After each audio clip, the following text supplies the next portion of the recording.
Yo and hello everybody, Mike here. Welcome to On the Fly with Mike and Ty here on Bench Clear Media, except that's not Ty. I'm not Ty. And I should have learned from the first time I was on here, I should have brought a fly swatter for the intro there to, whack the fly. You are becoming the Manny Mota of Bench Clear Media. Manny Mota. I mean, I know who Manny Mota is, so I'm not quite sure how to take that, but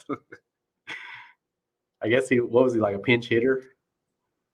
Yes, he was a prolific pinch hitter back in the day. Well, I guess that's okay. I've been called worse. So, well, thank you for helping out. Ty is just crazy busy. I'm not making excuses for him. Why am I going to do that? Well, you know me, I'm always there to help out. I like anytime I get a chance to get on here and talk a little sports and sports cards. Hey, I'm down. Not a bad thing. Well, we've got a few cool topics today to talk about, and but I wanted to say first, like, I have to, the Nationals a few weeks ago, I got my national shirt on. Dude, I've been wearing, like, as soon as Julie washes it, I put it back. Like, it's the most comfortable shirt. It's like so soft and it's cool. It's a. Did you buy any swag at the National, by the way? I did not, but now I wish I would have. I mean, I didn't realize it was so comfortable. I do like the Jackie shirt that you got. I probably should have got one of those at least, right? Yeah, I didn't get the Jackie shirt, actually. I got this one. I thought you had a Jackie shirt. Didn't you order one or something? Mm-mm. I didn't get it. Okay. So you're wearing some swag today. We're going to talk about what you're wearing today because it's relevant to part of our discussion in a little bit. Yeah, and just first off, for anyone out there that's watching, I'm not like a huge Arizona Cardinals fan per se, but I am a big OU guy. So Kyler Murray played at OU, so I'm kind of like supporting Kyler and the Thunder, like a little dual local action today. You're just a homer. I'm certainly a homer when it comes to my local sport teams. Let's talk first about, there's been some things happening in the hobby, not a ton of stuff in the hobby.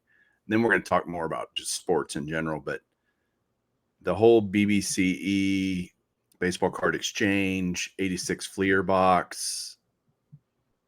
Have you followed that story? I have, and man, it's complicated. Like when I first saw it, I was like, yeah, this is kind of slam dunk. This was a bad box, but I did read over the very in-depth response that the baseball card exchange team put out. I think it was yesterday. And I mean, I guess it's possible what they said, but it's like, I don't know, man. There's so much that goes into that whole thing. Starting off with the box price being $168,000. You did pull 3 Jordans, which I think they graded like 2 6s and a 7, which I was looking it up before the show here, and that's about $15,000 worth of cards. So you're only down about $150,000 after the Jordans. I mean, I don't know if people realize when you open a box like that, the gem rate on the Jordan card is about 1.3%.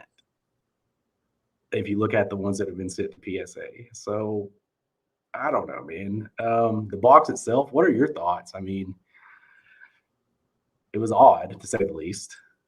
Yeah, but to me, if it's a fake box, you're not going to find any Jordans in it.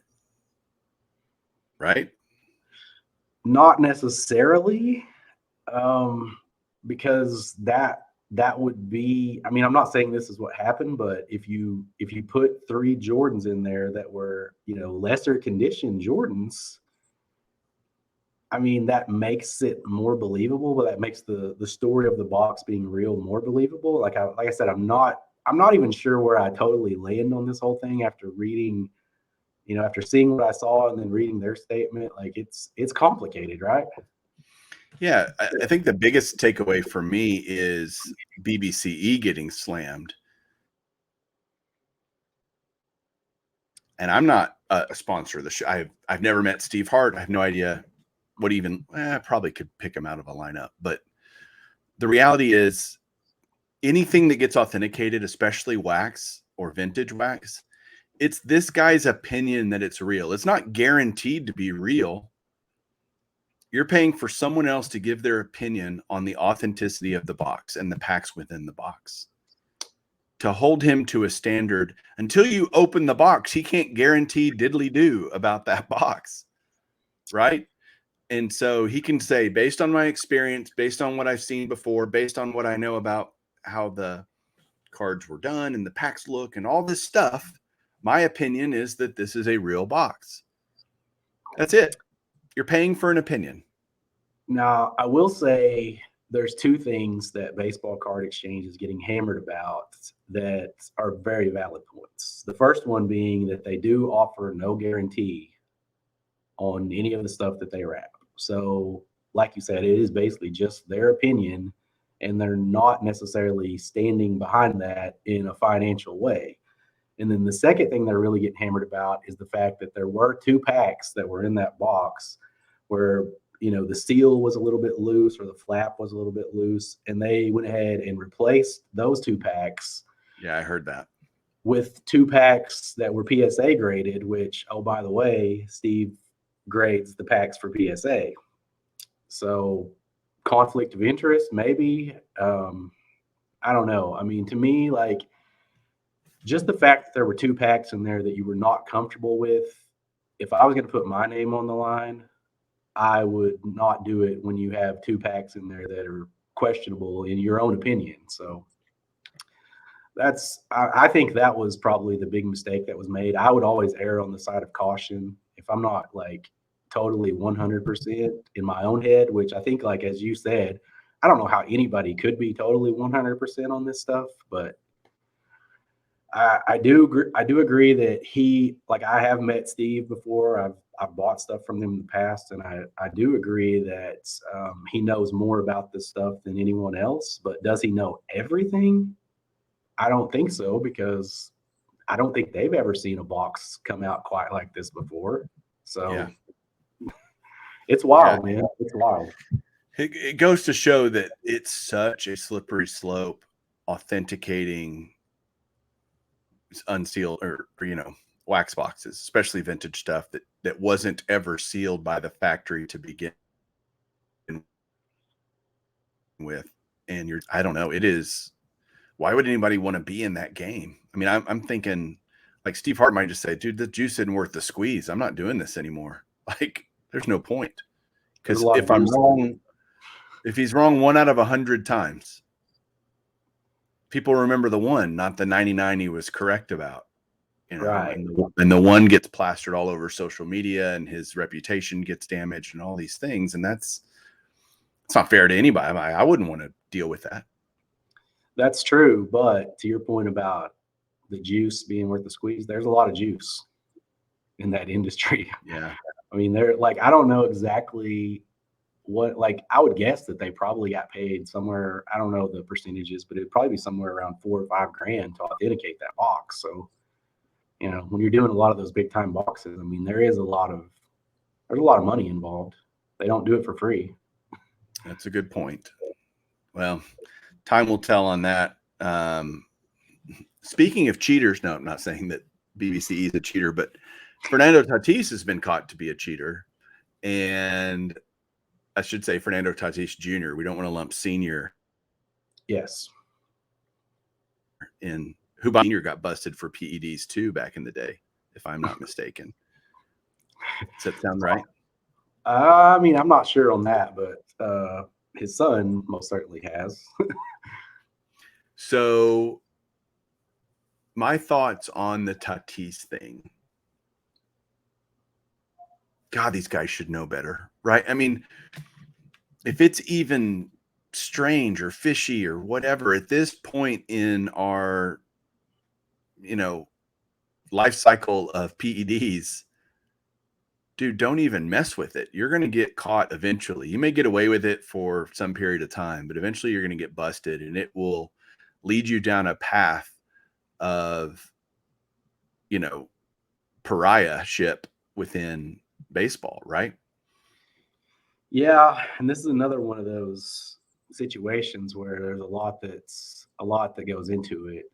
First off, I would say it probably gives, if you're a baseball fan, I would think that this gives you a lot of confidence in the testing system that's going on right now, because he is one of the last guys they would want to test positive, because he's kind of been like the poster child for MLB over the last couple of years. So if they're going to bust him, I mean, hey, I mean, there's nobody that's safe, right, by doing this stuff.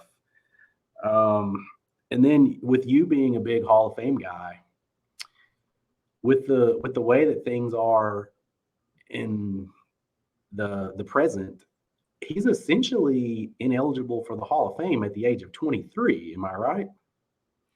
Yeah, I mean, I think there's going to be, to me, it's kind of like, are we a place of second chances? And what I mean by that, are we a world of second chances? And it feels like we are in a lot of things in our world, especially sports.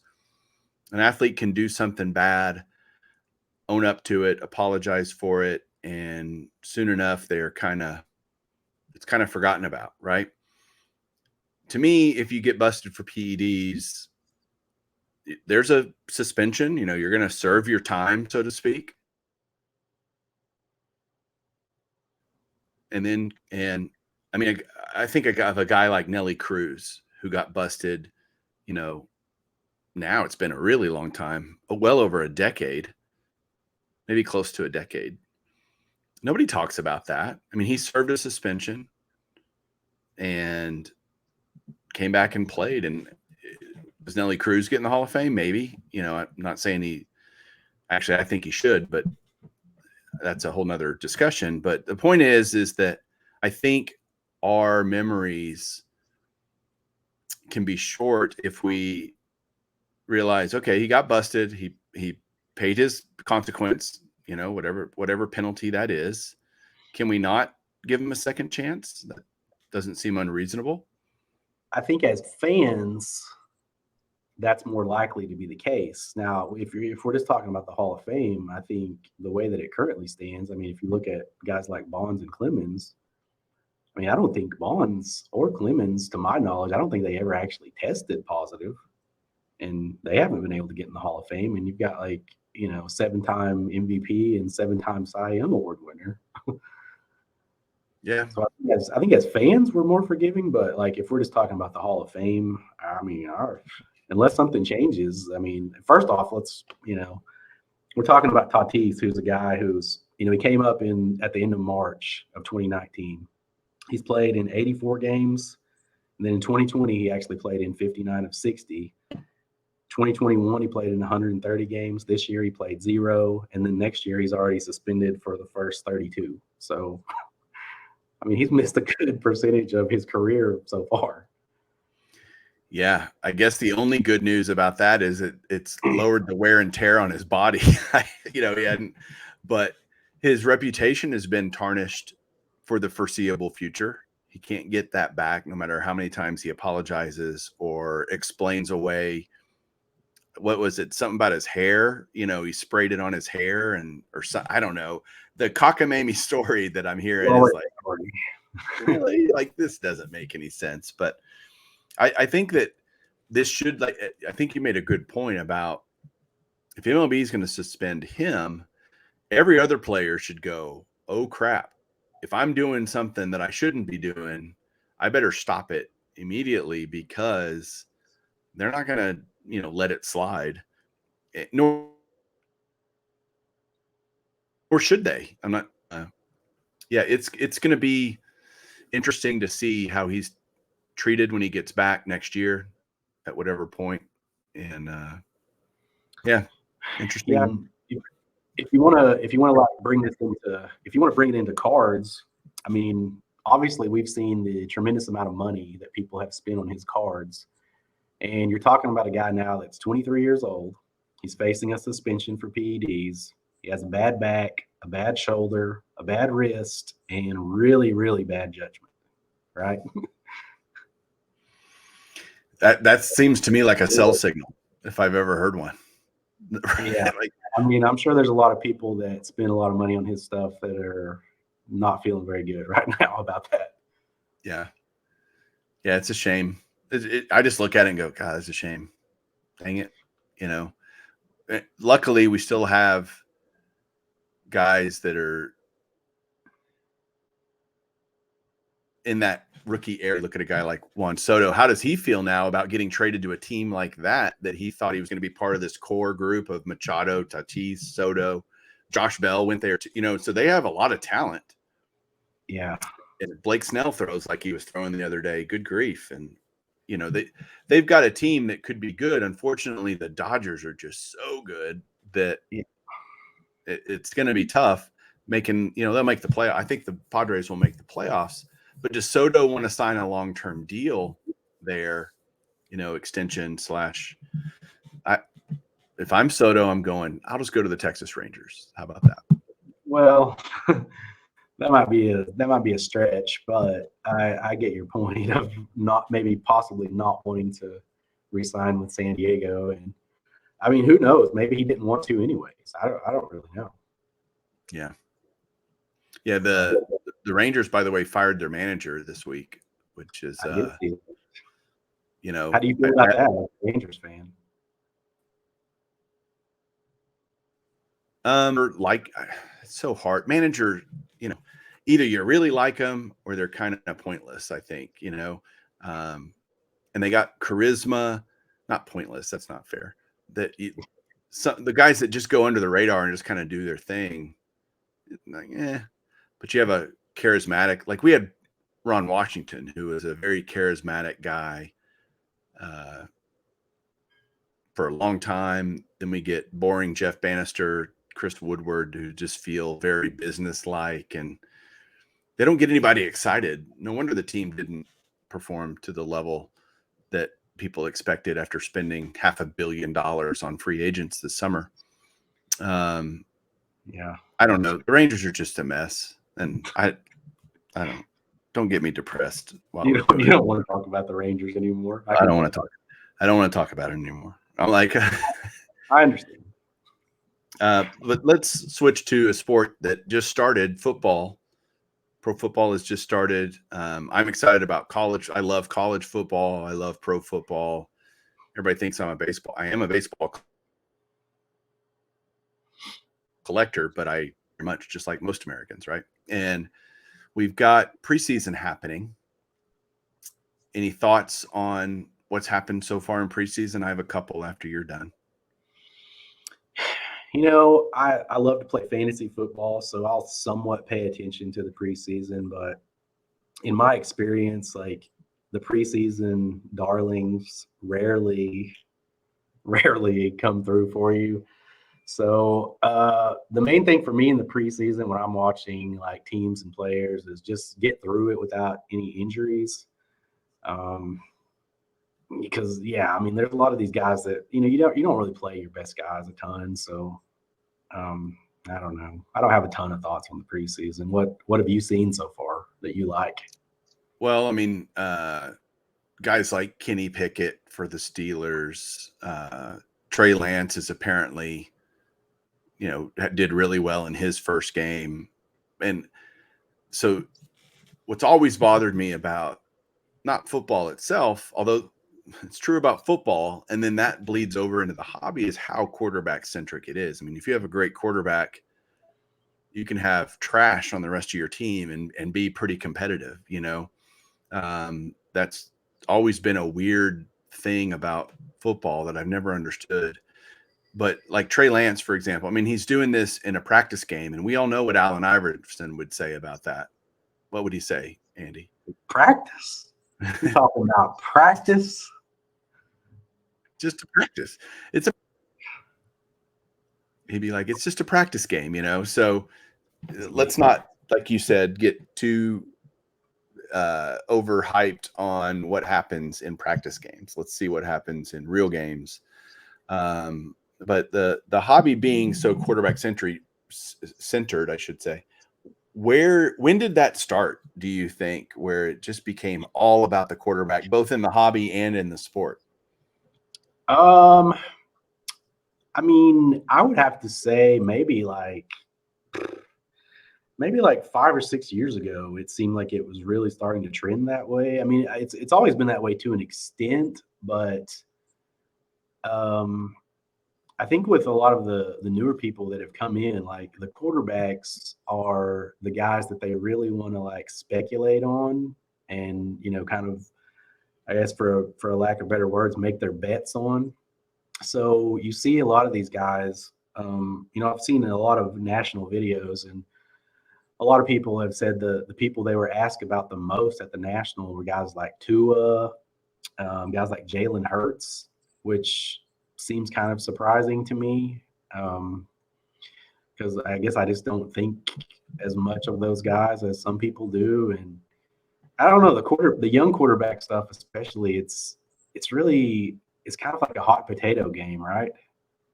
Where you want to get in, build, and let the excitement build up a little bit, but you want to get out of those guys before they actually play, because you kind of deep down know that they're not that good. Right. Totally. I Totally. mean, I mean, I see guys like Kyler, who's incredibly talented. I think Tua is very talented. I think Trevor Lawrence is incredibly talented. We're back in the right system, the right surrounding cast. I mean, you think about Brady coming to Tampa the year he did, their defense was smothering. I mean, it wasn't just Tom Brady. They were insanely good on defense. And to me, in a team sport like that, you've got to have more than just a great quarterback, maybe to win a Super Bowl, right?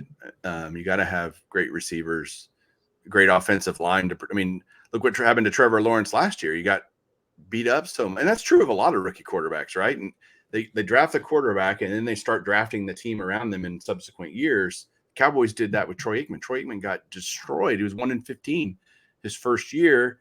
Then they start drafting Nate Newton and all these amazing offensive linemen and yeah, build a defense. And and you had, oh, by the way, Emmitt Smith, right? Emmitt Smith And was pretty so he was pretty good. So and a lot of people say Troy Aikman shouldn't be in the Hall of Fame. I disagree, but I also watched pretty much every game Troy Aikman ever played. I mean, is Patrick Mahomes as great as Patrick Mahomes in without Kelsey to throw it to, or Tyreek Hill, or some of the guys the weapons he's had on offense? I don't know. well. We will get a chance to see Patrick Mahomes without Tyreek Hill this year. So it's interesting because, like, I just often think when I see people paying, these high prices for these young quarterbacks, I'm I'm not really sure what people's expectations are, because you look at all these quarterbacks, like the Mahomes, the Josh Allens, the Brady's, the guys that we know are good. Like, how are these guys like Tua, Jalen Hurts, Trevor Lawrence? How are those guys going to pass these guys as far as like get further in the playoffs and potentially win a Super Bowl, which is the ultimate goal? And only one team, thus one quarterback, gets to do that each year. So I'm not sure what the expectations are from fans and collectors on some of these guys. Like, would you kind of agree with that? Yeah, as good as I think like Josh Allen is and Justin Herbert, I think they're amazing quarterbacks. But when dude, this is just how I think about baseball too. So I'll make this analogous to football. Would you rather buy a Justin Herbert rookie overproduced, or go buy a Roger Staubach or a Terry Bradshaw, or you know what I mean? Pick a vintage quarterback that won multiple Super Bowls, Hall of Famer. Why would you ever pay more for an overproduced Prism rookie of so and so versus going and buying all that stuff, Well, right? I mean, I totally understand it from a from an excitement point of view. People, they want to get excited about these new players, but I think as a hobby, I think we've gone way too far with it as far as the pricing goes, because it seems like everybody's looking for that next Tom Brady. And to be quite honest, there probably will never be another Tom Brady. Right. And Tom Brady, like back when he was a rookie, you could buy like his rookie autographs for like $10 or $15, and now people are paying thousands and thousands of dollars for these guys. Which it's not going to work out very well. That's same thing happened with Trout. Oh, this guy's going to be the next Trout. No, they're not. There's only one Mike Trout. There's only one Tom Brady. To try to, and speculation has been around. Everybody's speculating. Everybody's trying to figure out who the next best great thing is. It's just part of the hobby. Not a part of the hobby I particularly participate in, nor do I like seeing, because it feels like people are just chasing their tail.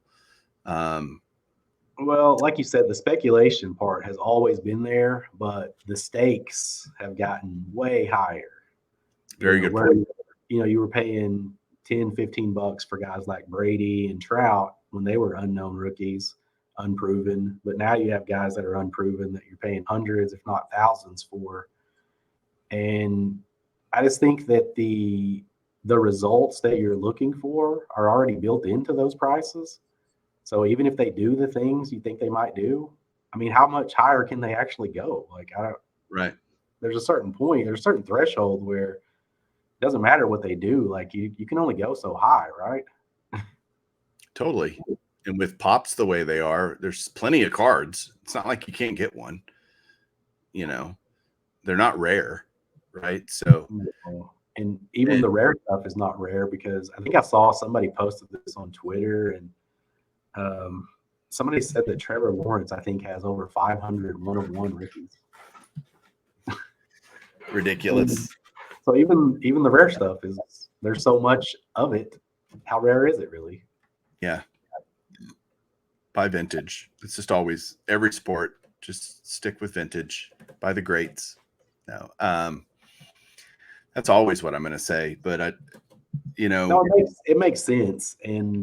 But like I said, like I get the excitement. because we all get excited about these new younger players. I'm just kind of to the point, because I like to collect, some of the newer players too. But I have to give them at least a couple of seasons they have to prove something to me. Like you can't justify these prices for guys that, their team, like in football, if they went like 4-12 last year and they had an average to, fairly below average season. It's just, I guess I'm not a good enough predictor of the future to put my money where my mouth is on that kind of stuff. Yeah. And now there's, upwards of 20 guys that are on the radar of people, quarterbacks, right?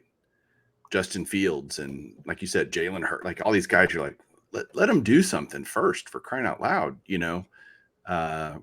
Davis Mills, I heard a lot of people asking for him. Like, okay, good luck with that. They can't all win, guys. That's right. So, well, man, you got any videos? Oh wait, you don't ever do videos. What am I talking about?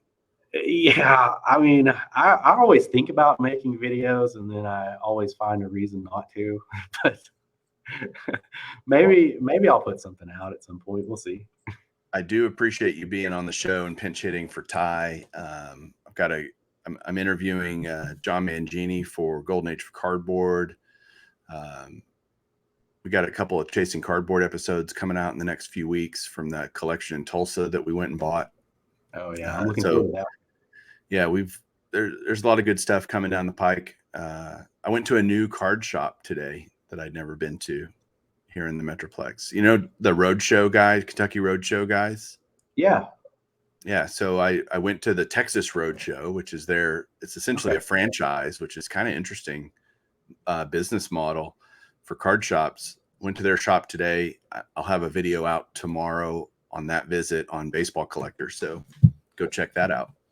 Yeah, cool. Because they already have, he has his home shop in Kentucky, and then they've opened one up in California, and then this one in Texas, and then I think New York. Okay, New York has one already. Yeah. Okay. So interesting takes from those guys. Got to talk to them today, and had never been there. So check that out tomorrow. And that's it for today on the Fly with Mike and Andy. I'm just going to change the name of the show. Well, let's not do that. just yet. I don't think Ty would appreciate that. And then you know my work ethic with videos, so Yeah, it'd be tough to get you on weekly, but I do appreciate it today, Andy. Thanks for talking. yeah, And thanks for having me. And yeah, I look forward to being on again at some point whenever Ty's not feeling it or can't make it. all right, my friend. Everybody out there, thanks for watching. We'll talk to you soon. Keep collecting.